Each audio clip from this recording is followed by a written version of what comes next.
Entonces, y vamos a continuar haciendo este ejercicio, ¿ya? La pasada clase habíamos empezado a desarrollar esta estructura de tanque elevado y hemos entonces aprendido a calcular la carga de viento y el momento volcador que genera el viento, ¿no? Habíamos aprendido a ver cómo es la ráfaga de viento, cuya velocidad para este ejercicio era de 140 kilómetros por hora, y habíamos aprendido a ver cómo lo podemos representar a través de un guante, tanto en el tanque metálico como en la estructura de madera, vigas y columnas, ¿no? Y habíamos dicho que esas cargas generan obviamente un efecto o de vuelco a este tanque, ¿no? Que se lo expresa o se lo representa a través de un momento volcador, ¿no?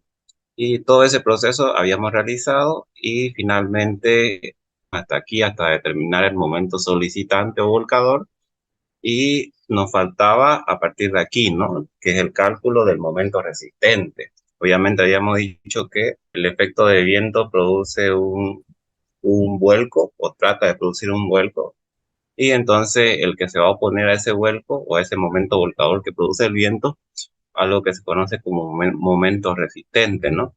Ese momento resistente tiene que estar generado, obviamente, por el peso de los elementos que componen esa estructura, ¿no? Total va a ser el que se va a oponer a ese vuelco, ¿no? Entonces, vamos a continuar. Entonces, calcula el peso de todos los elementos porque nos va a interesar para ver a cuánto equivale el momento volcador. Y como yo les mencionaba, conocemos nosotros que el peso específico es igual al peso volumen, ¿no? Peso específico es peso sobre volumen. Entonces, si yo despejo peso, voy a tener que peso específico por volumen, a mí me va a dar ese peso que me interesa, ¿no?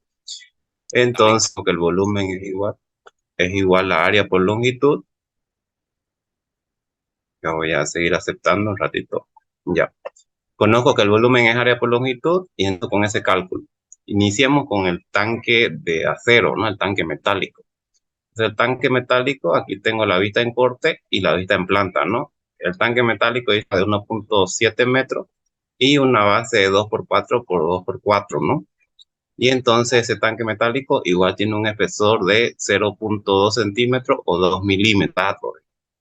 Entonces, para calcularle el volumen, lo que yo puedo hacer es considerar que todo es lleno y quitarle la parte hueca, ¿no? Entonces, como yo conozco que es igual a área por longitud, puedo considerar como si fuera todo lleno multiplicando la base 2.4 por 2.4 por la altura, ¿no? 1.7. Y a eso le voy a quitar la hueca, obviamente, ¿no? Entonces, aquí la altura de la parte hueca equivale a este valor. Eso lo saqué haciendo una resta, ¿no? Es decir, a esto 1.7 yo le quito el espesor de esta tapa y el espesor de fondo, que también es 2 milímetros, y ya tengo eso 1.6, ¿no? Y aquí también hago lo mismo, ¿no? Aquí voy a tener que determinar la base de la parte hueca. Entonces a 2.4 yo le quito 0.2 centímetros y 0.2 centímetros, transformado en metro, obviamente, eso 0.2 en metros seguramente que será 0.002 metros, ¿no? Y a esto 2.4 le quito porque aquí tengo T y acá tengo T, y me va a quedar directamente la base de la parte vacía, ¿no? Y hago lo mismo, le resto el volumen de la parte vacía por la altura, ¿no? De esa parte vacía. Y ahí ya tienen ustedes el volumen. Una vez obtenido ese volumen, lo que tienen que hacer es multiplicar por el peso específico. En este caso, el peso específico del acero es 7.850 kilos por metro cúbico. Y entonces, al multiplicar el volumen por peso específico del material, en este caso que estamos analizando, me sale el peso, ¿no? El peso que me interesa del tanque. Calculado el peso del tanque de acero, a continuación lo que tengo que hacer es calcular este, los otros componentes. Vayamos entonces con los componentes de madera, ¿no? En este caso, los componentes de madera vienen a ser las columnas y las vigas, ¿ya? Entonces, para las columnas hago lo mismo, ¿no? El volumen va a ser igual al área de esa viga, el área de la sección. En este caso, el dato me dice que son de 15 por 15. Entonces, el área va a ser 0.15 por 0.15. Aquí lo estoy poniendo en metros. por la altura o la longitud que tiene esa columna, ¿no? Si me voy a esa columna tiene 10 metros de altura, ¿no? Tiene una longitud de 10 metros. Entonces, es por eso que aquí lo multiplico por 10 metros, ¿no? Cantidad de columnas. ¿Cuántas columnas son? 4, obviamente, ¿no? Son 4 columnas. Y entonces, ahí tengo el volumen de todas las columnas de madera. Ese volumen yo lo multiplico por el peso específico y en este caso de la madera, 900 kilos por metro cúbico y el peso total que van a imponer las columnas de madera, ¿no? Equivale a este valor. Vamos con las vigas. Aquí lo mismo, ¿no? Multiplico el área de la sección. Los datos me dicen que son vigas de 15 por 15, área, aquí un metro obviamente, por la longitud de esas vigas, por la cantidad de vigas, ¿no? La longitud de esas vigas tomar como 2 metros que tengo aquí, ¿no? Los 2 metros que tengo ahí, puedo tomar como la longitud de esas vigas de ahí, ¿no? Esas vigas de madera. Entonces, para ver la cantidad yo tengo que contar de la siguiente manera. Aquí tengo viga de madera, acá también y acá también, ¿no? La de aquí no es de madera, en contacto con el suelo, siempre es y sí o sí tiene que ser una viga de hormigón armado, ¿ya? Por eso acá está el dato de esa viga, ¿no? Eso debido a la madera no puede estar en contacto directo con el suelo. ¿Por qué? Por la humedad, ¿no? La humedad la descompondría rápidamente y por eso es que nunca la madera se pone en contacto con el suelo. Entonces aquí tengo 1, 2, 3 y 4, ¿no? Es decir, tengo 4 vigas por cada cara, ¿no? De que estas vigas van y en todo el perímetro del tanque, es decir, si yo veo una vista en planta, lo que tengo es esto, ¿no es cierto?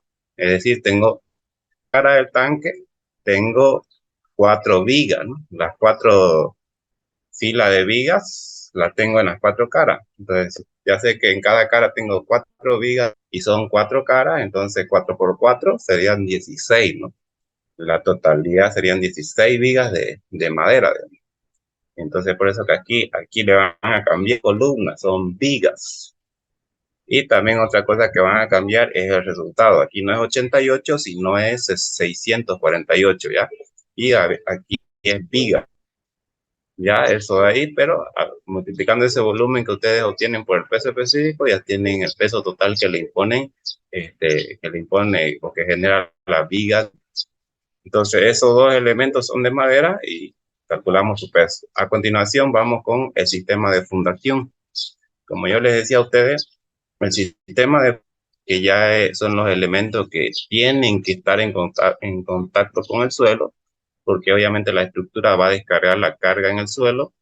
Esos fundación sí o sí tiene que estar conformado por elementos de hormigón armado, ¿no es cierto? ¿Por qué? Porque la madera ya no puede estar en contacto con el suelo porque si no se descompone. Ahora, esos elementos de hormigón armado están conformados por unas vigas, que son estas, que están ya en contacto con el suelo. Esas vigas dice, de hormigón armado 30 centímetros.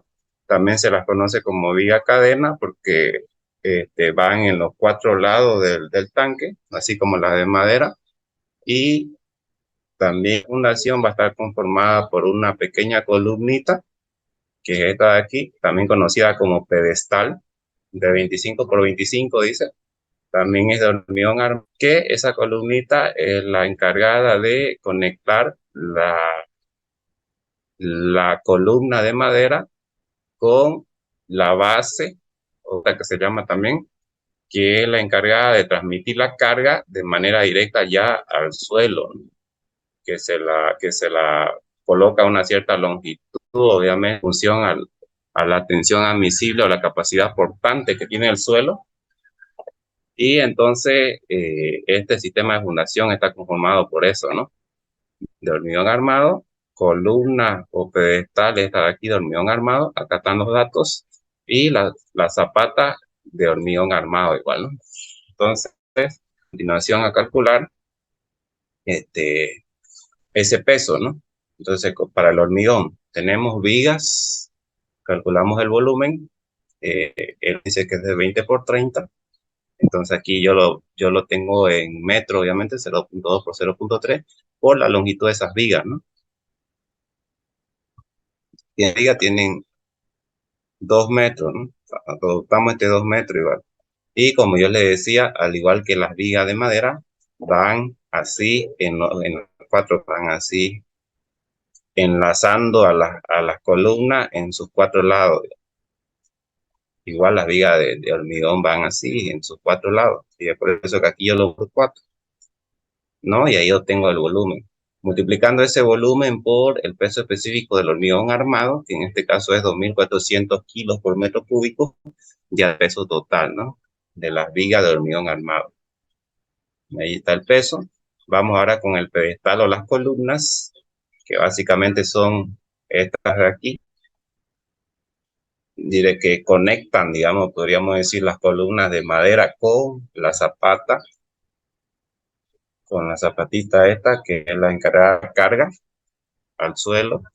Y como estas columnas de madera no pueden prolongarse hasta acá, hasta conectar la zapata, obviamente, entonces esa pequeña se la hace de hormigón armado a través de algo que se conoce como pedestal o columna, una pequeña columnita. Y entonces dice que ese pedestal es de 25, ¿no? Entonces aquí calculemos su peso. A ver. El volumen, 0.25 por 0.25 por su altura. Ahora, para determinar esta altura, yo puedo observar este esquema de acá. Entonces, fíjense, de acuerdo a este esquema, a mí me dice que desde la superficie, el de fundación, hasta donde finalmente se asienta esta zapata o esta base de aquí, hay 1.2 metros. Yo lo que quiero es la altura que tiene esa columna o ese pedestal, digamos, medida desde ahí de la superficie. Entonces, tengo que determinarla y yo tengo como información los datos de la base, ¿no? O hasta esa. Entonces, esos datos los tengo aquí. Dice que esa zapatita o esa base de ahí tiene estas dimensiones. Es de 80 por 80 y de altura de 0.3 metros, ¿ya? Aquí no es centímetro, aquí es metro. 0.3 metros. Es decir, si yo observo en este esquema, yo tensione, ¿no? Aquí hay un detalle en corte y aquí hay un detalle en planta, ¿no? De la base o la zapata. Entonces, si yo observo, esta zapata tiene 80 por 80 centímetros y un espesor o una altura de 0.3 metros, ¿no? Entonces, conociendo eso, yo a los 1.2 metros aquí, que es el nivel de fundación, quitar estos 0.3 metros y ya obtengo la altura esa que me interesa a mí para calcular el peso de las columnas, ¿no? Entonces, por eso que aquí de 0.9 metros. Por cada columna de madera hay esa fundación y por consiguiente va a haber esta columnita, digamos, ¿no? Por eso es por 4 acá, por 4. Y ahí obtienen el volumen, eso lo multiplican por el peso específico del hormigón armado, 2.400 kilos por metro cúbico, y ya obtienen el peso de las columnas o el peso se conoce de hormigón armado, ¿no? Finalmente vamos entonces con la zapata, ¿no? O sea, con esta base, que como yo le mencionaba, es la encargada de transmitir la carga de manera al suelo, ¿no? El área de esta base, como vamos a ver un poquito más adelante, en este caso ya me da como dato 80 por 80, pero esa área va a estar en función, a la capacidad portante o la tensión admisible que tenga el suelo, ¿no? Es por eso que necesita a un área grande. Y estas bases que están en contacto directo, ¿eso por qué ocurre? Porque generalmente la tensión admisible o capacidad portante del suelo no es tan elevada, es pequeña, es de donde se realiza esa base, ¿no? O sea, ¿qué tipo de suelo hay? Hay tipos de suelo que son buenos y hay tipos de suelo que son malos, digamos. Entonces, por eso que ustedes aquí observan que esta tiene un área grande, ¿no? Es decir, no puedo yo agarrar y cimentar la columna directamente, ponerla en contacto con el suelo, ¿no? Por eso se construyen estas bases de área grande. Entonces vamos a ver cuál es su peso. Comencemos. El volumen. El volumen de estas bases o de estas zapatas que se conoce igual, va a ser igual al producto entre la base, que es de 80 por 80, 0.8 por 0.8, por el espesor, ¿no? 0.3 metros. por la cantidad de zapatas. Obviamente para cada columna hay una tabla, entonces multiplicamos por 4, ¿no? Entonces al multiplicar por 4 ya tengo el volumen. Ese volumen lo multiplico por el peso específico. Estas zapatas igual son de hormigón armado, el peso específico 2400, y ya obtenemos el peso, ¿no? El peso de la zapata.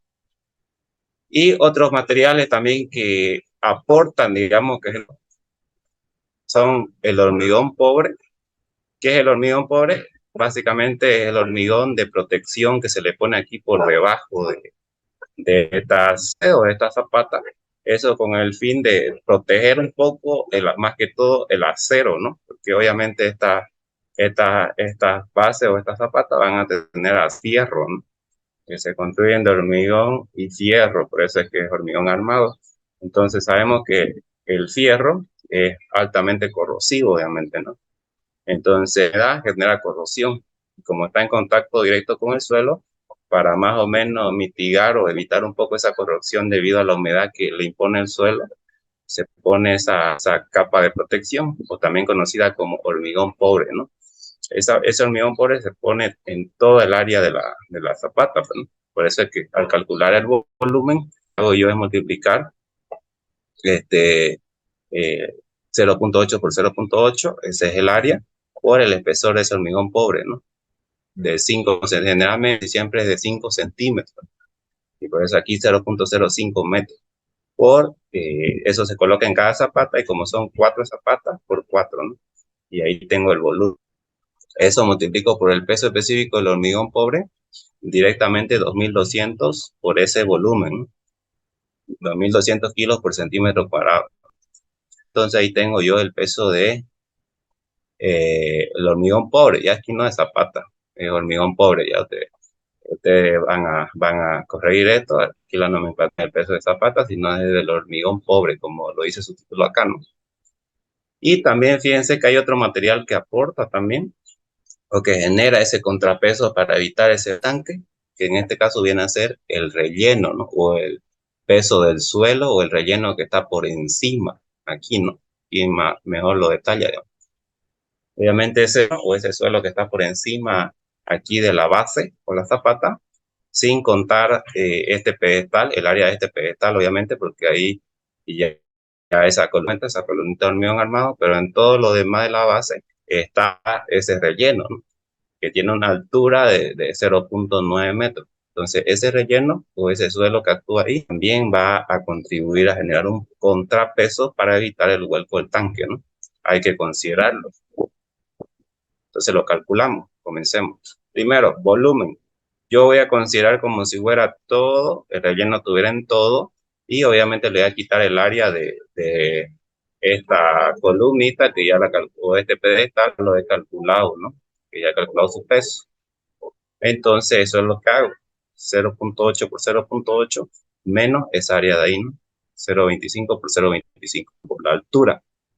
La altura de ese relleno, que es esto aquí, 0.9 por 4, ¿no? ¿Por qué? ¿Cuánta 4, no? Entonces ahí tenemos el volumen de ese relleno, volumen total. En cada una de las zapatitas va a ir ese relleno.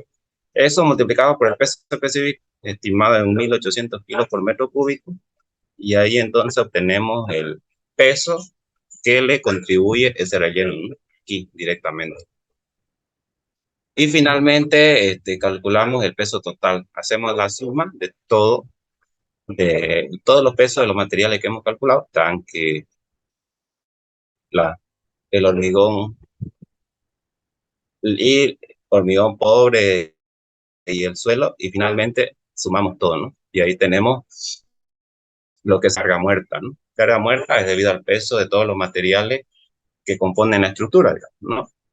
Esta carga muerta es la encargada de generar, como yo le mencionaba, el momento resistente. En la base es la encargada de generar el momento resistente que se va a oponer al momento volcador. Ya lo vamos a esquematizar.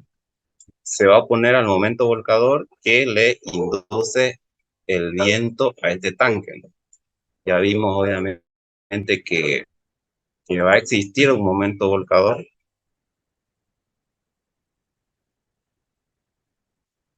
generado por las cargas de viento, ¿no? Entonces, ese momento volcador es equilibrado por este momento resistente generado por el peso, ¿no? Respecto de ella.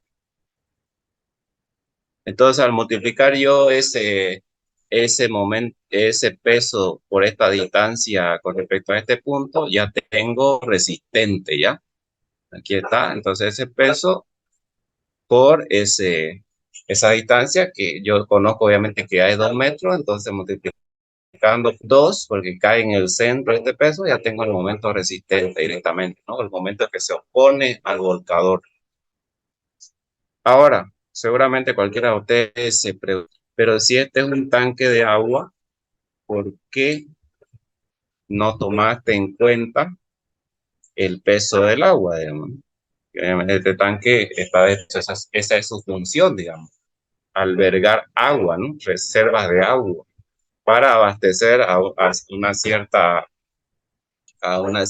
parte, a cierta, qué sé yo, sembradío, comunidad, no sé, digamos, de acuerdo a para qué va a estar realizado. Esa carga de agua nosotros la vamos a conocer como carga viva, pero si el agua está, si el agua está, ahí podríamos decir el peso del agua, digamos, esa sería una condición favorable, digamos, para el momento volcador que genera el viento, que el agua esté, digamos, presente en ese momento cuando llega el viento y todo eso, condición favorable, ¿no? Porque este peso del agua se va a sumar a este peso debido al peso de los materiales y obviamente lo que va a hacer es que aumenta esta carga y entonces el momento resistente va a aumentar. Sin embargo, cuando nosotros hacemos una comprobación o un cálculo, nosotros tenemos que considerar la situación más desfavorable, ¿no? Y en este caso, la situación más desfavorable cuando actúa cuando nosotros comprobamos al vuelco a un tanque cualquiera que sea, es que el tanque está vacío. Es decir, considerar que el agua no está presente, digamos, ¿no? Porque como esa agua puede o no puede, es una carga viva, digamos, puede que el tanque a veces esté lleno y puede que a veces esté vacío. Entonces, lo más desfavorable que nosotros tenemos que comprobar es que el tanque esté vacío, sin agua. Por eso es que acá yo no le aumento a esta carga para calcular el momento resistente, no le aumento el peso del agua ya. No se lo tiene que aumentar, digamos. Hay que considerar la situación más desfavorable, que es que el tanque está vacío, ¿no? Por eso aquí, para verificar, yo no le consideraba esa carga. No solamente el peso de los materiales que conllevan la carga muerta, que siempre van a estar presentes, ¿no? Porque es el peso de la estructura y de los materiales que generan esta carga de peso. Verificando la estabilidad. Entonces, yo le decía a ustedes que para que se verifique la estabilidad y esta estructura esté segura frente al vuelco, tiene que cumplir esta condición, ¿no? Que el momento resistente tiene que ser mayor o igual a 1.5 el momento solicitante. Entonces reemplazamos, ¿no? El momento resistente es este. Y el momento solicitante ya es el que hemos calculado arriba, que viene a ser directamente este de acá, ¿no? Y entonces, aplicando que no se cumple la condición. Entonces, fíjense, no cumple la condición. Y entonces, aquí la única solución cuando no se cumple esto, cálculo real, obviamente, aquí como es para efecto académico, solamente hay que verificar si cumple o no cumple. Pero si fuera un cálculo real, lo que hay que aumentar el peso, ¿no? Este contrapeso hay que aumentarlo. Se podría aumentando las secciones de los materiales, es decir, aumentando la dimensión de estas vigas y columnas de madera y de las vigas y columnas de hormigón armado, ¿no? Es decir, aumentando el peso, pues, mientras más peso, más se va a generar, ¿no? Habría que ver cuál es el peso que más influye y todo eso, ¿no? O también poniendo más profundo esto, ¿no? Haciendo la profunda. Eso, ahí ganamos, que este relleno aumente, por consiguiente va a aumentar el son del suelo. Otra cosa que se podría hacer también es aumentando la separación entre las columnas, ¿no? Que esto no sea muy angosto, digamos, podría ser igual, pues. Pero esa solución en la mayoría de los casos no se puede dar, ¿no? Porque el tanque está determinado para un cierto espacio, digamos. Entonces yo, por ejemplo, aquí puedo aumentar esta separación 4 metros, ¿no? 4, que sea de 4 por 4. Y es, ahí logro, ¿qué logro ahí? Que este brazo de palanca aumente, obviamente. Al aumentar esta, va a aumentar la distancia que hay entre la resultante con el punto B, obviamente, ¿no? Entonces va a aumentar esto. Eso va a conllevar un aumento del momento resistente. También puedo hacer mayor separación. Sin embargo, en la mayoría de los casos, esa separación está limitada, ¿no? Por el espacio que hay, digamos, en el lugar donde se está. Entonces, esas serían posibles soluciones. Y caso que esa área donde se va a construir el tanque esté restringida, lo que se tiene que hacer es de aumentar el peso de los materiales, ¿no? Aumentando su sección, etcétera. Bien, entonces así de esa manera se realiza la verificación ya. A continuación lo que vamos a hacer nosotros es realmente lo siguiente. Verificar si esta zapata, cuya área ya nos las han dado de 80 por 80, es capaz de resistir la que le impone el tanque o no es capaz, digamos. Esa área, como yo les mencionaba al principio, está en función de la tensión admisible del suelo. El suelo va a tener una tensión admisible, ¿no? O capacidad portante que se le llama, que es la tensión que puede soportar ese suelo sin llegar a la falla, sin hundirse o sin, ¿no?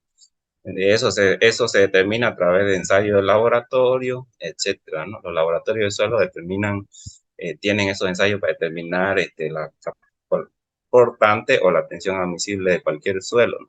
Hay suelos que son más resistentes que otros, dependiendo de la zona donde se realiza esa fundación. Y eso vamos a nación. Entonces nos va a interesar determinar la carga que le llega a cada una de las zapatas. Entonces determinemos. Esta carga, debido al peso total de los materiales que hemos calculado aquí, se va a distribuir para cada uno de los apoyos, obviamente. Entonces esa carga lo que dividirla entre 4, ¿no? Al dividirla entre 4 ya tengo, fíjense, ya tengo la carga para cada uno de los apoyos que yo lo he idealizado de esta manera, ¿no? Ahí nos va a interesar calcular la carga viva, ¿no? Cuando verificamos la zapata, ahora sí nos va a interesar calcular la carga viva. En este caso la carga viva es el agua, ¿no? Carga viva porque es una carga que no siempre está presente, está en constante movimiento, por eso se denomina como carga viva, ¿no? Porque el tanque puede estar lleno de agua o puede estar vacío. Una carga que no está siempre fija, no está siempre presente. Pero cuando el tanque está con su máxima capacidad de agua, dice que es capaz de albergar un volumen de horno. Entonces vamos a calcular esa carga. Y ese volumen de 8.000 litros, yo lo puedo transformar a metros cúbicos. Un metro cúbico es 1.000 litros. Y entonces sería 8 metros cúbicos, ¿no? Y para transformarlo en carga, en peso, multiplico por el peso específico, ¿no? Peso de agua, ¿cuánto es? 1.000 kilos por metro cúbico, ¿no? Por esos 8 metros cúbicos me da 8.000, ¿no? O también teniendo el conocimiento de que un litro de agua equivale a un kilogramo, ¿no? Un litro es un kilogramo. Aquí 8.000 litros, 8.000 kilogramos. Y aquí tenemos entonces la carga de agua, ¿no? La carga viva. Entonces tenemos carga viva y carga muerta, ¿no? Carga muerta es por el peso del material, de los materiales que componen ese tanque. Y entonces aquí vamos a ver cuáles es que generan la carga para cada uno de los apoyos, ¿no? Entonces fíjense que la carga muerta va a generar carga de reacción distribuida en cada uno de los apoyos. Ya vimos que no es más que dividir esa carga total entre la cantidad de apoyo, ¿no? Entonces aquí tengo yo para la carga muerta, que ya lo había calculado acá arriba, ¿no? Ahora con la carga viva, lo mismo, ¿no? La carga sobre la cantidad de apoyo, son 4. Entonces ya tengo la carga para cada uno de los apoyos. Y la carga de viento también genera una reacción. Al inducir ese vuelco del tanque, esa carga de viento también genera una cierta reacción del suelo, ¿no? Acá nosotros hemos calculado esa reacción. Cuando calculamos el momento solicitante, fíjense que yo aquí analizábamos una sola fila de apoyo y decíamos que ese momento, la mitad del momento a este lado y la otra mitad generaba una reacción, ¿no?, en los apoyos, y la habíamos calculado aquí con ecuaciones estáticas o ecuaciones de equilibrio. Nosotros determinábamos esa reacción, ¿no?, que tenían estos sentidos, y entonces esa reacción también genera el viento. Entonces estas son esta reacción que ustedes ven aquí para cada uno de los apoyos, que ya lo hemos calculado ahí arriba, ¿no?, de esta. Entonces, tenía esas reacciones, yo tengo que ver cuál es el apoyo, cuáles son los apoyos más cargados. Aquí obviamente identifico que los apoyos más cargados son este y este, ¿no? Porque fíjense que todas las que hemos sentido, por consiguiente, se van a sumar, digamos, todas las reacciones. Sin embargo, estos dos de acá, las dos primeras cargas, debido a las cargas gravitacionales, que en esta viva y la carga muerta, gravitacionales porque son efecto de la gravedad, operación de la gravedad, y la carga accidental, que son las cargas a la imposición de la naturaleza. A eso se denomina carga accidental, en este caso debido al viento. Para estos apoyos tienen este sentido. Aquí las cargas se van a restar, ¿no? Las dos primeras se suman, pero la tercera se resta. Entonces, yo para comprobar primeramente la dimensión de la zapata, bueno, tengo que agarrar las cargas que se suman, de los apoyos que se suman. Entonces, lo que hago es sumar, ¿no?, la carga que genera la carga muerta, la reacción que genera la carga muerta, más la carga de viento, ¿no? Entonces, haciendo esa suma, ustedes tienen este valor, ¿no? Es este, ya no es este de aquí. Ahí vamos a corregir igual. Este es el que sale aquí. Ya, entonces, una vez ya tengo la reacción total, debido a toda la carga para cada zapatita, pues acá ya la tengo como carga actuante, tengo que verificar la dimensión de esa zapata, ¿ya? La dimensión de esa zapata a mí me ha dicho que es de 80 por 80, y verifiquemos esa área, digamos. Entonces, esa área de 80 por 80, o el área en planta que va a tener la zapata, va a estar en función, de la tensión o la capacidad portante del suelo, ¿no? Porque obviamente el suelo tiene que resistir esa carga que le da esta zapatita debido al peso y a las cargas actuantes de toda la estructura, ¿no? Finalmente ahí tiene que descansar o ahí se tiene que apoyar. Entonces, esa capacidad portante del suelo es determinada por ensayo de laboratorio. Ya fíjense que acá ya nos da directo de 1.2 kilos por centímetro cuadrado. Esa capacidad, esta tensión admisible del suelo, que también se conoce, está determinada por ensayo de laboratorio, ¿no? Los laboratorios de suelo tienen que realizar o hacer esa estimación, ensayo, esa capacidad, ¿no? Para diferentes tipos de suelo no va a ser la misma. Hay suelos que son buenos, donde la tensión es buena, y es posible que estas zapatas así, que se llaman zapatas superficiales, porque se construyen a una pequeña distancia de la superficie. Pero en caso de suelos malos, bien malos, como Sevilla, por ejemplo, donde tienen una tensión admisible muy débil, en ese caso ya se opta por otro tipo de fundación, como ser los pilotes, ¿no? El pilotaje. Entonces, a esta verifiquemos esa dimensión de 80 por 80. Yo conozco que la tensión es igual a fuerza sobre área, ¿no?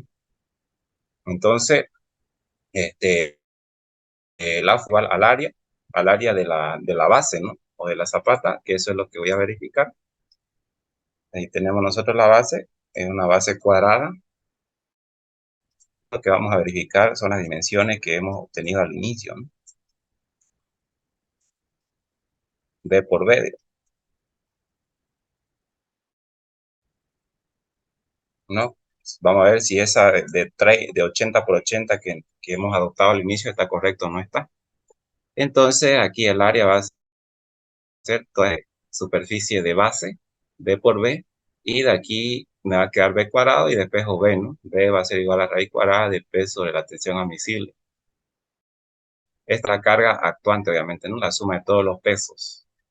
Y entonces ahí ustedes tienen un valor. Ese valor es la dimensión requerida que se requiere para esa de base para no sobrepasar esta tensión admisible de acá. Es decir, yo no le puedo poner una dimensión menor porque no va a cumplir con la tensión admisible del suelo o la capacidad portante, ¿no? Si yo le pongo una dimensión menor a esta, ese suelo va a fallar por corte, ¿no? Que se sobrepasar su tensión admisible. Entonces, fíjense que nos sale que la base requerida es esta. Y nosotros habíamos adoptado una base de 80, ¿no? Entonces, quiere decir que está cumple, digamos. Entonces, esa es una primera verificación que tenemos que realizar, verificar si la dimensión de la zapatita que hemos adoptado al inicio está correcta. Luego que hacemos verificación a la zapata, vamos a hacer verificación a las columnas, ¿ya? A las columnas de madera, obviamente. Y esa verificación a las columnas en dos fases. Una primera verificación, vamos a verificar cada columna, es decir, por elemento. La verificación por elemento, cada columna actuando igual. Y una segunda verificación que vamos a hacer es a la columna actuando de manera conjunta, ¿no? Las cuatro de manera conjunta, por eso acá dice por conjunto. Entonces, vamos con la primera verificación por elemento. Entonces, fíjense ustedes cómo es que trabajan estas columnas. Si es que consideramos nosotros, que generalmente sí es así, en algunas ocasiones no, digamos, por eso es que también se hace la verificación por conjunto, pero en la mayoría de los casos, estas vigas que ustedes ven que conectan las columnas, generan una articulación o lo que hacen es arriostrar esos puntos de apoyo, o sea, lo articulan. Y por eso es que esta que está comprimida, obviamente, va a tener una deformación de compresión de esta manera. Es decir, esos puntos van a estar fijos, no se mueven o no se desplazan, ¿no? Si yo no tuviera, y es por eso que se ponen esas vigas, ¿no? Para disminuir de la columna, porque si yo no tuviera esa, esas vigas de arriba ahí, obviamente la deformación de esta columna sería considerable, digamos. O sea, algo así, más o menos así, ¿no? Entonces, esto es desfavorable porque obviamente el pandeo se va a manifestar mucho más, va a ser mucho más excesivo. Y entonces, para evitar eso, la columna sí o sí se va a pandear, digamos, porque su deformación de pandeo es muy... Para evitar eso, lo que se hace es colocar vigas de arriostre, ¿no? O vigas de arriostramiento. Por eso es que se colocan esas vigas que ustedes ven, digamos. Eso permite que la longitud de pandeo, ¿no? ¿Cómo disminuye? Pues fijando los puntos donde conectan esas vigas, ¿no? O articulándolo, digamos. Por eso es que cuando analizamos nosotros la compresión de la columna, la carga se divide, o la columna se va a dividir en cuatro tramos, ¿ves? Cuatro tramos de cada uno de 2.5 metros. Entonces, nunca analizamos un solo tramo para ver cuál va a ser la capacidad a compresión de esa columna. Es todo eso gracias a las vigas, ¿no? A las vigas de arrastramiento que fijan o articulan esos puntos. Si no tuvieran esas vigas de arrastramiento, tendríamos que tomar en cuenta los 10 metros, ¿no? Los 10 metros de longitud, ¿no? Y en ese caso ya seguramente que sí, esta estructura se va o va a fallar por pandeo, digamos, o sea, pandear o se va a deformar lateralmente de una manera excesiva. Entonces, fíjense ustedes que por eso es que aquí yo hizo por elemento, solamente tomo un tramito nomás, ¿no? O sea, 2.5 metros, porque yo sé que la longitud total es 10 metros, entonces lo que yo quiero obtener es obviamente solamente la longitud de un tramo que viene a ser la separación de viga a viga, ¿no? Obviamente, como yo tengo 1, 2, 3, 4 tramos, si a esta longitud total 4, ya tengo la longitud de un solo tramo, ¿no? 10 sobre 4, en este caso, 2.5 metros, ¿no? Y como esos puntos están fijados, es decir, ¿no? Se articulan o se fijan, es lo mismo, ¿no? Por eso aquí yo los extremos para considerar esto es articulado, ¿no? O sea, vínculos articulados. Y entonces ahora desarrollemos. Lo que resta hacer es lo que ya veníamos haciendo, ¿no? Lo que vimos en columna, digamos. Propiedades, inercia con respecto a X, inercia con respecto a Y. Como es un cuadrado, tanto para un cuadrado como para un círculo, ya vimos que las inercias con respecto a las mismas. Entonces aquí, luego que calculamos la inercia, base por altura al cubo sobre 12, a continuación lo que hacemos es calcular los radios de giro, ¿no? Radio de giro en X, ¿no? Obtenido el radio de giro, seleccionamos el menor, ¿no? En este caso, en ambas direcciones el radio de giro es el mismo. Luego la de Beltrés, obviamente. La de Beltrés, con ese valor de Beltrés comprueban qué tipo de columna o cómo se clasifica esta columna. Observo que ese valor es 27, por consiguiente se considera una columna larga. Para la columna de tipo A, que es la que estamos usando, el material madera de tipo A, que es el material que estamos usando, el valor límite es 57, ¿no? Fíjense, este valor me salió mayor. Eso me sirve para ver qué fórmula voy a ocupar para poder determinar la tensión crítica, ¿no? Y como es columna larga, como vimos la pasada clase, hay que usar esta fórmula, ¿no? Y entonces ahí determinan ustedes la tensión crítica. Esa tensión crítica depende por el área, que es esta, y ya obtienen entonces la capacidad máxima que es capaz de resistir esta columna cuando trabaja individual, ¿no? Que es esta. Entonces, esa de ahí yo la tengo que comparar con la reacción que yo he calculado aquí, ¿no? La reacción total. Y observen, es mayor esa capacidad de carga máxima de esa columna para no llegar a fallar por pandeo o por compresión excesiva. Observo que es mayor a aplicar, ¿no? Entonces cumple esa columnita con esta sección de 15 por 15, trabajando cada una de manera individual, dice que va a resistir, ¿no? Cumple la verificación, cumple, ¿no? Y una segunda verificación que se tiene que hacer es por conjunto, es decir, asumiendo obviamente que las vigas no están o que no articulan estos puntos, pero trabajando a todas de manera por igual o conjunta, ¿no? 4.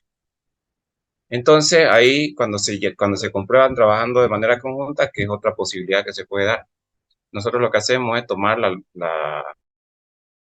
los 10 metros y considerar que en la base está empotrado, obviamente empotramiento en la base, siempre es empotramiento, y libre en el otro extremo, en la base inferior.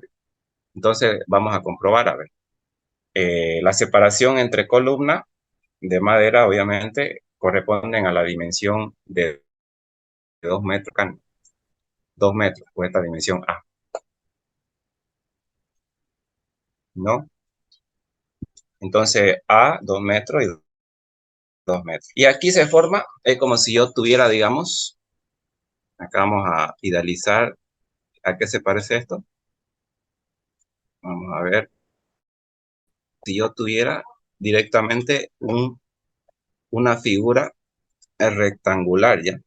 Como si yo tuviera un rectángulo. Es calcular las inercias, los radios de giro y todo eso. Como si yo tuviera una figura rectangular, ¿no? Y lo que quiero hacer es calcular la capacidad máxima que tiene esta figura rectangular. En ese caso, lo que yo tengo que hacer es calcular el área y la inercia, ¿no? Yo tendría obviamente que calcularla para las 4, ¿no? Por eso aquí, fíjense, 4 por 15 por 15, porque cada columna tiene dimensiones de 15 por 15, 4 porque son 4 columnas, y eso menos. Ahora, la inercia que yo tengo que calcular es la inercia con respecto al centro de gravedad. Es la inercia con respecto al centro, ¿no? Y aquí como se forma, como tiene la forma de un rectángulo, de un cuadrado, digamos, obviamente hueco, porque la única son estas que corresponden a la columnita, rectángulo hueco, pero como hay simetría, están distribuidas de manera simétrica, el baricentro del conjunto o el centro de gravedad está en el medio, al centro, ¿no? Y es por eso que aquí el baricentro está a medio y a medio, ¿no? O sea, la mitad en ambas direcciones, tanto en dirección X como en dirección Y, ¿no? Ubicado ese baricentro, ya puedo determinar la inercia. Y entonces, a continuación, lo que vamos a hacer es verificar que el radio cumple con esta condición, el radio de giro en este caso es a medio. ¿Por qué? Porque cuando yo calculo la inercia con respecto a un cierto punto, que en este caso es el centro de gravedad, figuras que no todo es lleno, porque no todo este rectángulo es lleno, lo único lleno es correspondiente a estas columnitas. Entonces lo que yo quiero hacer es transportar la inercia de cada una de esas figuras al centro de gravedad del conjunto.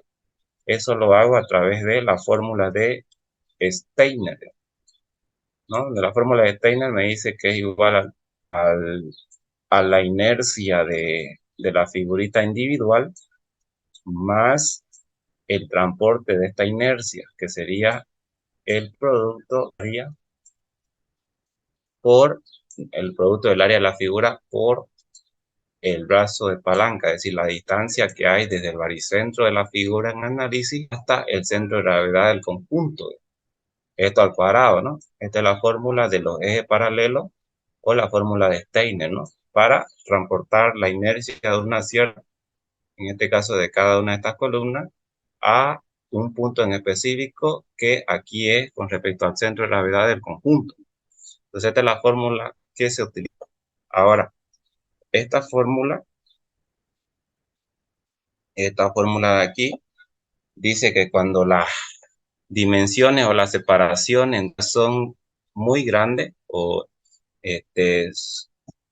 demasiado o muy grande o más o menos grande, como en este caso, fíjense que yo tengo que la separación de columna a columna tiene una dimensión de 2 metros o 200 centímetros, 200 centímetros o 2 metros, digamos, porque eso es lo que nos dice el problema. 2 metros, ¿no? A vale 2 metros o 200 centímetros. Entonces, cuando esa separación es grande entre los elementos, entre las figuras que yo la inercia, lo que yo puedo hacer, dice, es depreciar este primer término de aquí. Este primer término es despreciable, es muy pequeño en comparación con este término de acá. Y eso sucede porque aquí la separación entre las figuras es grande, es 200 centímetros o 2 metros, una separación considerable. Entonces, podemos despreciar este primer término.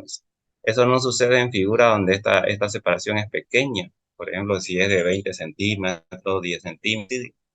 Ya ahí en ese caso, esta es comparable con esta, no se puede despreciar. Pero aquí se desprecia, ¿no? Porque esta es muy pequeña en comparación, ¿no? Porque la separación entre los elementos es demasiado grande, ¿no? Entonces, en este caso podemos despreciar esto y decir que eso tiende a cero. Y es por eso que aquí, fíjense, cuando yo calculé la inercia, cuenta esto de acá, digamos. Y eso de ahí va a ser igual, como esta forma de una figura cuadrada. Nosotros sabemos que para un cuadrado la inercia para ambos ejes es la misma. Por eso aquí yo digo inercia en X igual a inercia en Y. Y va a ser igual a, así haciendo operaciones, va a ser igual a 4 veces, porque son 4 figuritas bonitas, el área de esa figura por la distancia de cada una de esas figuras desde su baricentro con respecto al centro de gravedad, ¿no? Y esa distancia de cada una de las figuras desde el baricentro con respecto al centro de gravedad es la misma para todas, ¿no? Y para todas es a medio, digamos, la mitad de A, ¿no? Porque ese centro de gravedad del conjunto está en el centro, digamos. Entonces, por eso es que aquí ustedes ven que este brazo de palanca es a medio, al cuadrado, ¿no? Si hacen operaciones ustedes, le va a quedar esto. El área, obviamente en el examen no es necesario que ustedes se pongan a deducir, ¿no? Directamente aplican la fórmula, ¿no? Pero es para que vean de dónde sale. Entonces aquí haciendo operación de cuadrado pasa con a al cuadrado y este cuadrado de aquí pasa con este de acá, ¿no? Que es 4. Entonces ese 4 se va a ir con este 4, ¿no? Y me queda ahí. Y sabemos que el radio de giro es igual a raíz cuadrada de la inercia sobre el área, ¿no? Entonces aquí nosotros tenemos la inercia, que ya sabemos que es esta, y el área que va a ser, ¿cuál es? El área ahí, porque son 4 figuras, ¿no? Entonces aquí ustedes pueden simplificar, esta se va con esta, y finalmente me va a quedar raíz cuadrada de a al cuadrado sobre 4, ¿no? Que haciendo operaciones me queda esto de acá, a sobre 2, ¿no? Entonces piense que ese va a ser el radio de giro que nosotros tomemos cuando analicemos el trabajo en conjunto, la separación, ¿no? Es decir, a sobre 2. Y reemplazamos. Reemplazamos a medio, A vale 2 metros, 200 centímetros. Con ese valor del radio de giro ya puedo calcular la EBT, ¿no? Y la EBT va a ser igual a el factor de vínculo K, que como yo sé ya he encontrado libre, ese factor vale 2. La altura o la longitud de ese elemento, que es 10 metros o 1000 centímetros, y sobre el radio. Finalmente lo que obtengo ahí es la EBT, ¿no? La EBT sale 20. Viendo mis parámetros para clasificar esta columna o yo veo que se comporta como una columna corta, ¿no? O de menor a este valor límite. Columna corta. Y cuando hay columna corta, la tensión crítica es igual a la resistencia a compresión paralela a la fibra, ¿no? Que vale 145 kilos por centímetro cuadrado. Todo esto ya lo hemos visto cuando avanzamos el tema de columna, ¿no? Clase anterior. Entonces, esa tensión crítica la multiplican ustedes por el área, esta de acá, y determinan que la capacidad de carga, la carga que puede soportar el conjunto, las cuatro actuando de una manera conjunta, es esta, ¿no? Esta de aquí. Esa se la compara con la carga, ya no la carga para cada apoyo, sino la total. Es decir, vendría a ser la suma de esta más esta, ¿no? Que es la total, digamos. Estamos analizando el trabajo de las cuatro y las cuatro van a resistir la carga total, ¿no? Y entonces la suma esa, por eso acá yo consideré la carga total. Cumple, ¿no? Porque fíjense que la capacidad de las cuatro actuando de manera conjunta es mayor a esa carga total que se le va a imponer. Se quiere que cumple la condición. Entonces las columnas van a resistir tranquilamente, digamos. Es más, están sobredimensionadas porque si ustedes ven la capacidad, podemos observar que son casi el doble de las cargas que se le va a aplicar, digamos. Entonces, eso quiere decir que la estructura, las columnas están sobredimensionadas.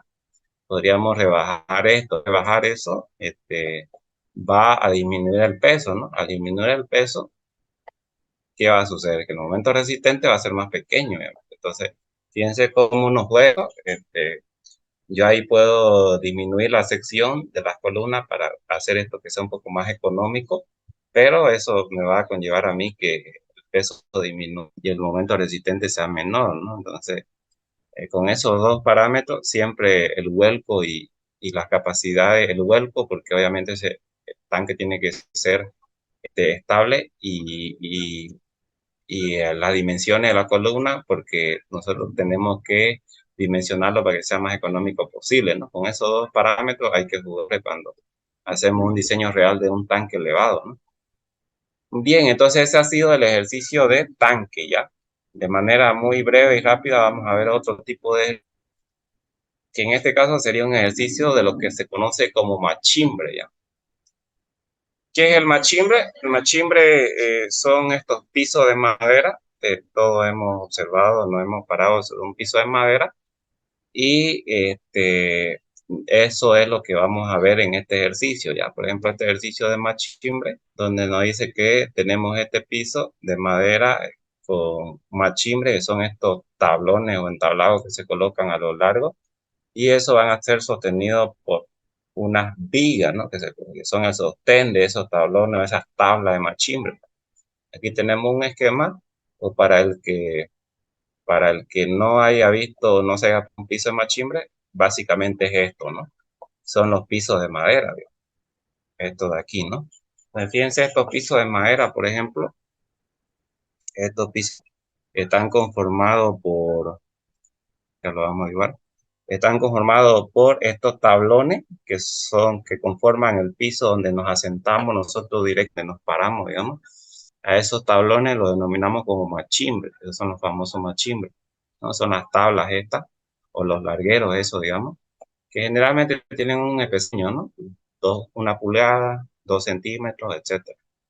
Y esos tablones de madera van a estar sostenidos mediante estas de acá, que son las vigas, ¿no? Denominadas. Fíjense, estos elementos son los elementos de apoyo, digamos, para esos tablones. Entonces, nuestro objetivo en este ejercicio que vamos a hacer a continuación es primero determinar, uno, la separación que tienen que tener estos apoyos o estas vigas, ¿no? La separación de los apoyos del machimbre, es decir, esa separación nos va a interesar, ¿no? La separación que tienen que tener las vigas para poder cumplir un requerimiento de deformación, es decir, se diseñan o se construyen para que sean lo más estable posible, ¿no? Para que cuando nosotros caminemos por ahí no vibren o no den una sensación de que es caer. Entonces esa separación va a estar condicionada por la deformación, por ejemplo, admisible que se le tiene que imponer a estos pisos. En este caso, estos pisos de machimbre, la deformación admisible es L sobre 500, por ejemplo, ¿no? Si ustedes se acuerdan cuando hacíamos nosotros vigas de piso, esa deformación admisible eran L sobre 360, ¿no? O sea, para cualquier otro tipo de viga que no sea para un piso de madera, digamos. Entonces, esas separaciones de las vigas van a estar condicionadas, por ejemplo, por esta deformación. Ahorita vamos a ver cómo se calcula. Y ese es un objetivo, la separación de los apoyos o de las vigas de apoyo, digamos. El siguiente objetivo va a ser determinar las dimensiones de las vigas de apoyo, ¿no? O sea, cuánto vale esta altura, por ejemplo, ¿no? Necesaria para resistir la carga que va a actuar sobre este piso de madera, ¿no? Entonces, a continuación, lo que también nos va a interesar conocer es las dimensiones, ¿no? Las dimensiones de esa viga. ¿Cuánto vale, cuánto vale la base y cuánto vale la altura, digamos, podríamos decir, ¿no? Entonces, vamos a dejar con este ejercicio, pero el esquema es así, ¿ya? Para el que no se haya parado o no haya visto un piso de madera, ¿ya? Entonces, veamos el ejercicio. ¿Verdad? Aquí, esta muestra me la da en planta, obviamente, ¿no? Esta es la vista en planta. ¿Qué tenemos entonces? Dice que tenemos un piso que se va a construir en este caso estos machimbres son el piso donde nos apoyamos nosotros directamente, apoyados sobre vigas de maderas, que son estas que ustedes ven a lo largo acá. Esta vista está en planta, ¿no? Y esas vigas se apoyan sobre vigas de hormigón armado, ¿no? Y el esquema, si ustedes lo ven, básicamente es esto. Ahora fíjense que a mí me da un espesor de machimbre, ¿no? Es decir, esas tablas, de ese machimbre o ese entablado o ese piso va a tener un espesor centímetro ese, ¿no? Entonces ahora lo que vamos a hacer nosotros es ver, ¿no? Cómo es que está esto. Entonces mírenlo ustedes en perfil cómo se da esto. Ahí están el entablado de madera o el machimbre que se denomina, que son estos de aquí, donde nos vamos a parar nosotros directamente, ¿no? Y luego el apoyo para ese entabladas vienen a ser estas vigas, ¿no? Que están aquí, que son de apoyo, que son de madera igual. Y esas vigas se apoyan sobre vigas que son generalmente de hormigón armado, ¿no? Que son las que están por debajo. Y las vigas sobre las columnas, etcétera, ¿no? Ese es el esqueleto estructural. ¿Ya? Pero entonces nosotros lo que nos va a interesar de manera inicial es verificar o calcular cuál es la separación entre vigas. O sea, lo que queremos nosotros es calcular la separación entre los apoyos del machimbre o estas vigas, condicionada por más que todo la deformación. Digamos. Vamos a hacer eso. Para pues, lo que tenemos que hacer es estimar la carga, ¿ya? Hacer una estimación de carga. Obviamente, vamos a hacer, obviamente, sobre la losa. Vamos a poner por acá. Sobre la losa va a estar actuando una carga, ¿no? Una carga actuando en todo el área de losa. En todo el área de losa va a actuar una carga. Una carga que se conoce como carga superficial. ¿Por qué carga superficial? Porque está actuando en todo el área de esa losa, no, de ese piso de madera. Una losa de madera, ¿no? Que nosotros nos paramos directamente. Entonces, esa carga que actúa sobre cualquier piso, sea de hormigón armado o de madera, como en este caso, siempre es de dos tipos. O sea, el tipo de carga muerta y el tipo de carga viva. Siempre van a ser esos dos tipos, carga muerta y carga viva, ¿no? La carga muerta es la carga debido al peso propio real que se compone ese piso. En este caso, este piso es de madera y cuyo espesor dice que es de 2 centímetros. Entonces, que el espesor me lo da, digamos. El espesor de esa tabla, ese piso de madera, centímetros.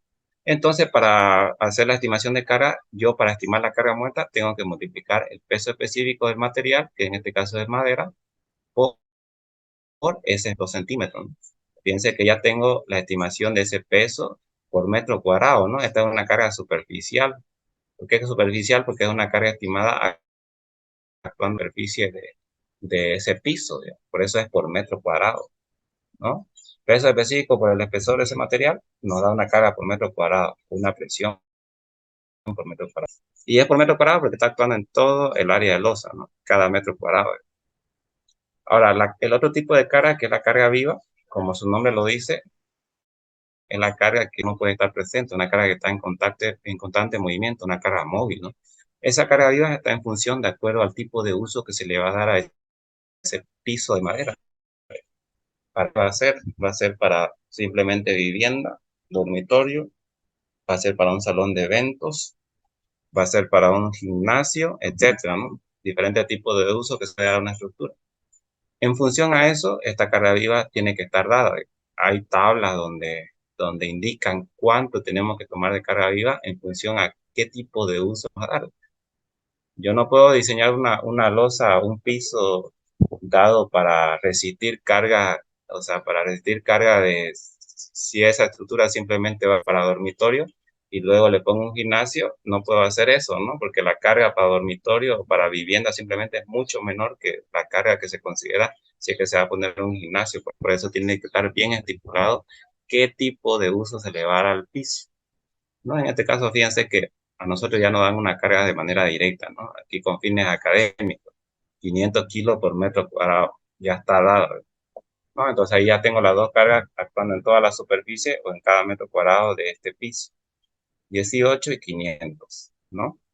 Y entonces a continuación yo para ver o analizar cuál va a ser la separación de estos apoyos, que es lo que me va a interesar, o de estas vigas, lo que hago, como dice acá, como está acá resuelto, lo que hago es agarrar una faja de 1 metro de machimbre. Es decir, vamos a, y acá lo voy a colocar, vamos a ver cómo es que vamos a realizar esto. Básicamente lo que vamos a hacer es agarrar una faja de machimbre unitaria. Unitaria, ¿no? Para el análisis vamos a agarrar un ancho unitario. Es decir, una faja de machimbre de 1 metro. Y esto siempre se hace con las losas, la losa de hormigón armado, la losa de madera como aquí. Agarran una faja de 1 metro y la, es decir, 1 metro de machimbre. Una faja resistente de 1 metro, ¿no? Ahí, 1 metro, ¿no?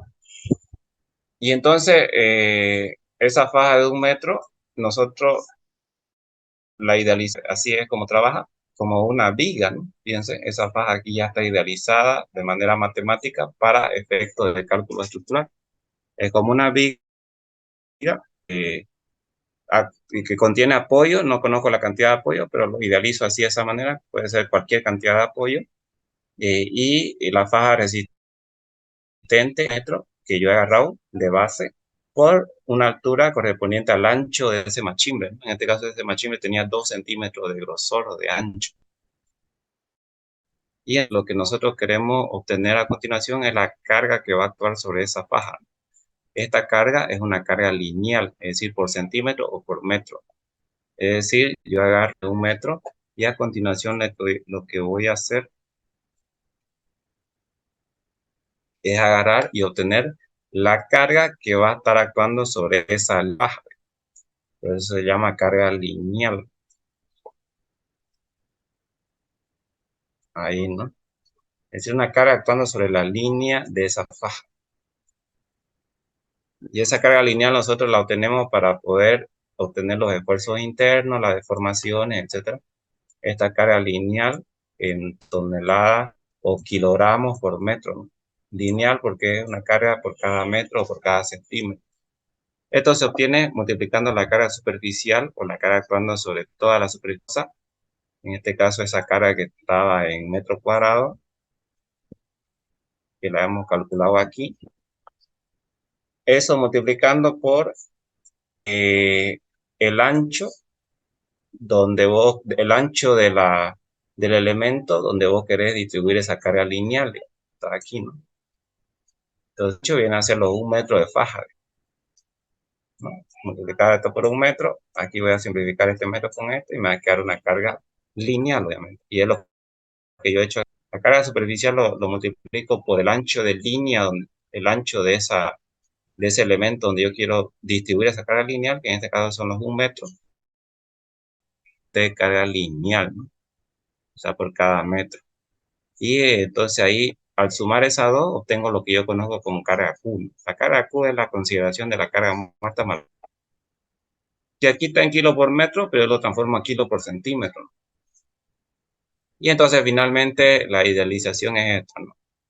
Una faja de 1 metro de base con un espesor de 2 centímetros actuando como una viga, ¿no? Para calcularle los esfuerzos internos y todo eso, sometido a una carga que hemos calculado aquí, distribuida, ¿no? La cantidad de apoyo, aquí yo le puse una cantidad de apoyo aleatoria, ya no conozco, eso está en función de la cantidad de vigas que se le va a colocar ahí. Y mi objetivo es tomar o calcular esta separación E, ¿no? Para calcular esa separación E, yo puedo realizar los 4 controles que conozco: flexión, corte, deformación. Pero como yo les digo a ustedes, en estos pisos de madera, aquí en estos pisos de madera, la condición más desfavorable siempre es la deformación. Y ustedes, si es que tienen curiosidad, pueden realizar los otros 3 controles que faltarían: flexión, corte y aplastamiento, y verificar si es que es la condición por default. Yo puedo asegurar que sí, porque aquí la deformación es más rígida, ¿no? Es menos tolerable. Si antes era la longitud sobre 305 o 60, aquí es la longitud sobre 500. Es decir, para no perder tiempo, yo directamente me vengo al control que va a regir, digamos, que va a cumplirse siempre en información. Entonces, aplicamos la fórmula que ya conocen, esta, donde la deformación en cualquier viga continua con n cantidad de apoyo, siempre damos 3 sobre 384, por la carga por la longitud a la cuarta sobre modo elasticidad por inercia. Y eso ustedes lo tienen en el libro del ingeniero igual. La viga continua así con n cantidad de apoyo, siempre vamos a tomar esta como una deformación real. La deformación admisible, que es L sobre 500. Entonces, reemplazando todo, la incógnita va a ser esta separación E, ¿no? La separación entre estos apoyos, ¿no? Entonces, reemplazan todo, la inercia base por algo sobre 12. Y todo lo demás es conocido: modo elástico 95.000, etcétera, ¿no? Esto ya lo hemos hecho cuando hicimos elementos sometidos a flexión. Y aquí ustedes despejan en la separación. Entonces, fíjense que esta es la máxima separación que yo le puedo dar a estas vigas o a estos apoyos del machimbre para que no se sobrepase la deformación admisible, ¿no? Donde, según los y todo eso, dicen que esa deformación admisible está dada para que ese piso sea lo más estable o lo más compacto posible. Y al caminar por ahí, no, digamos, ¿no? O no se deforme o no genere un mal aspecto. Entonces, por eso es que no le podemos dar una separación mayor a esta, en ningún caso. Puede ser menor, digamos, claro, al notar 60 o quizás menor, dependiendo ya. Pero no le pueden dar mayor ya. No puede ser 70 ni 75 ni nada. Bien, entonces vimos cada cuánto tienen que ir las vigas. Cada cierta distancia, en este caso vamos a poner que cada 67, no puede ser más, 67. Y a continuación, nuestro próximo objetivo es determinar las dimensiones que va a tener esa viga, ¿no? ¿Cuál es la base? ¿Cuál es su altura? ¿No? Es decir, qué base va a tener esta viga de apoyo y qué altura va a tener, ¿no? Para aquello, yo voy a hacer lo mismo. Tengo que agarrar y distribuir una carga a lo largo de esa, es decir, vamos a hacerlo acá. A continuación, lo que me va a interesar es distribuir o calcular una carga lineal distribuida a lo largo de la línea de viga, ¿no? Al igual que hacíamos con la faja de 1 metro, aquí vamos a distribuir una carga que esté distribuida a lo largo de la línea de viga, ¿no? Es distribuida en toda la longitud de la viga,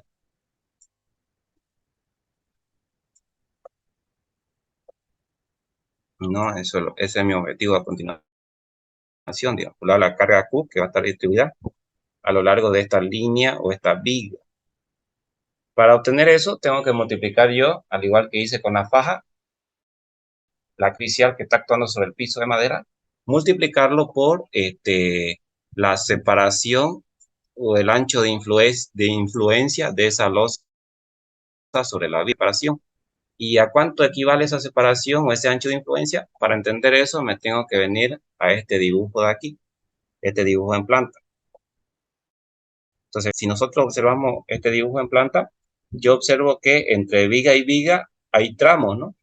Por ejemplo, aquí este es un tramo, este es otro tramo, este es otro tramo, etcétera. Entonces, como cada una de las vigas resiste, está dada para resistir este piso de madera, entonces yo digo que cada viga va a resistir la mitad de un tramo, donde ese tramo ya nosotros determinamos que la distancia que hay entre la longitud o el ancho de esos tramos viene a ser la separación E que hemos calculado, ¿no es cierto? Entonces, fíjense ustedes que, por ejemplo, para este tramo, la mitad de ese tramo va a ser resistida por esta viga, así, y la otra mitad va a ser por la otra,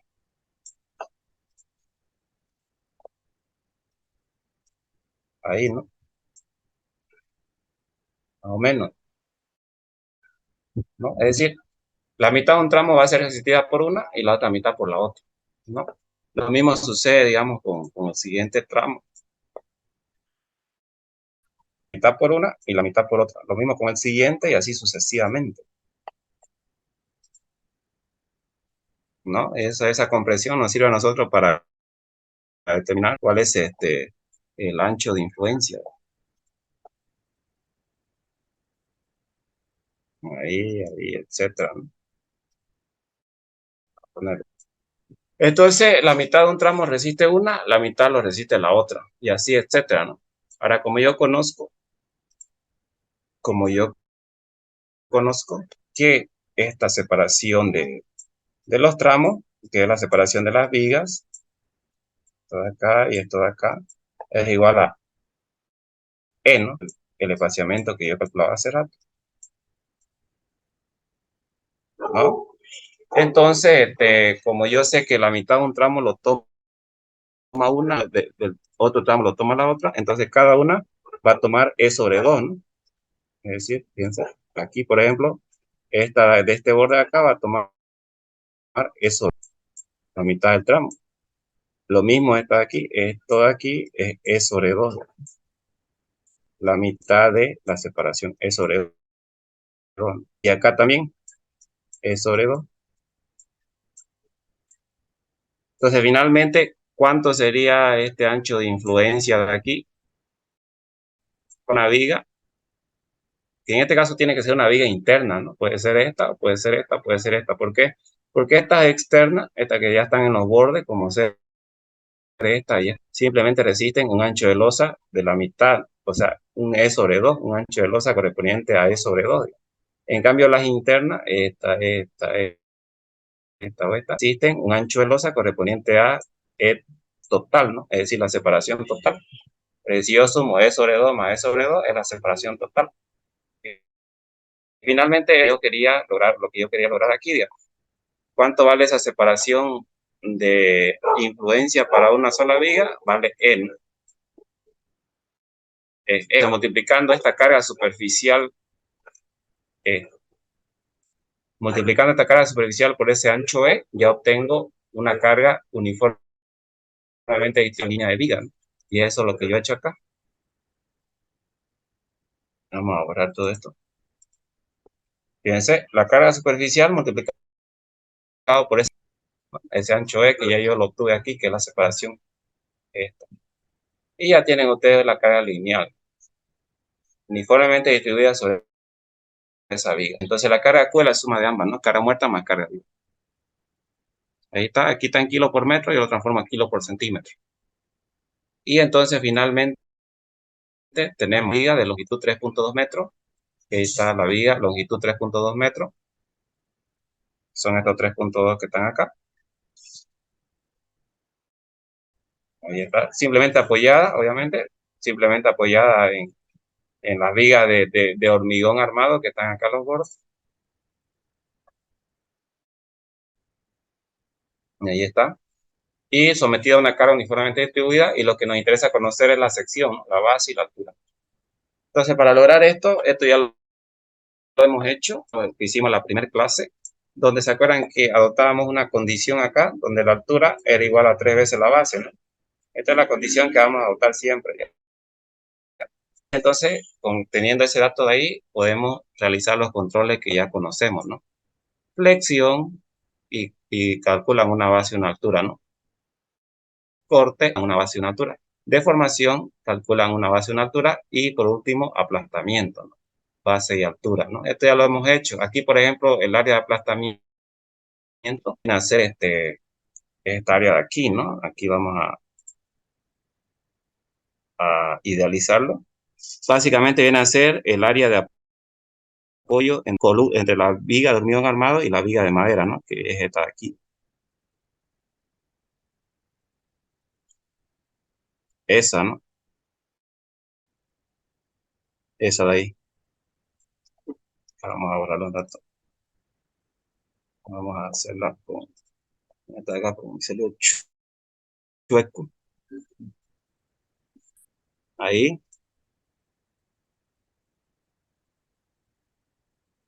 Y ahí, ¿no? Esa es el área de aplastamiento.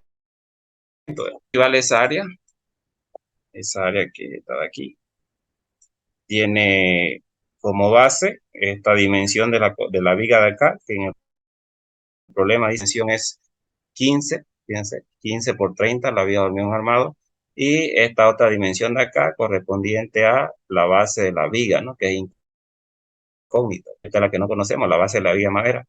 Pero la base de la viga de hormigón armado la conocemos y es 15. 15, ¿no?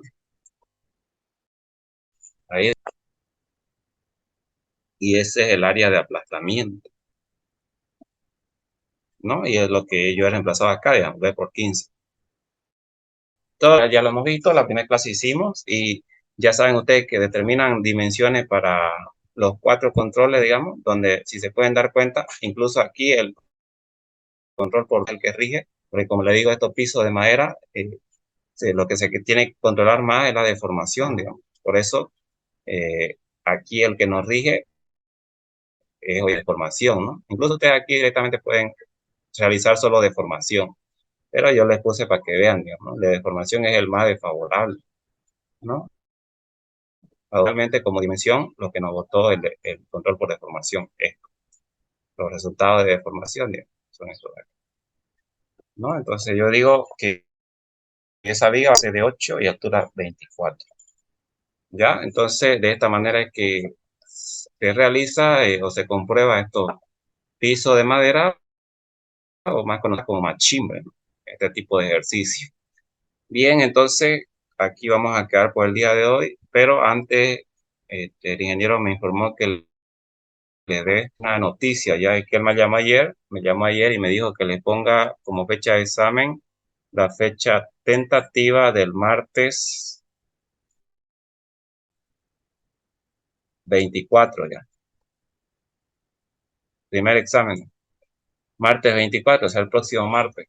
Ahora él me dijo eso ayer y yo de todo modo voy a hablar otra vez con él, quizá más tarde, y vamos a ver si sigue manteniendo con esta fecha o la cambia ya, pero está programada para el martes martes 20.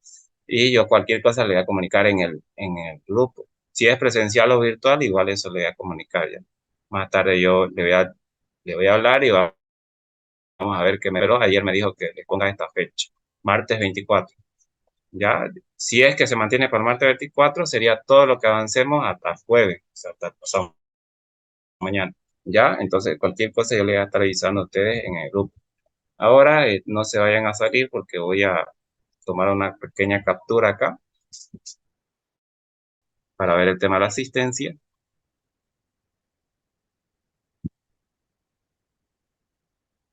Todo con nombre completo, sí, todo con nombre completo.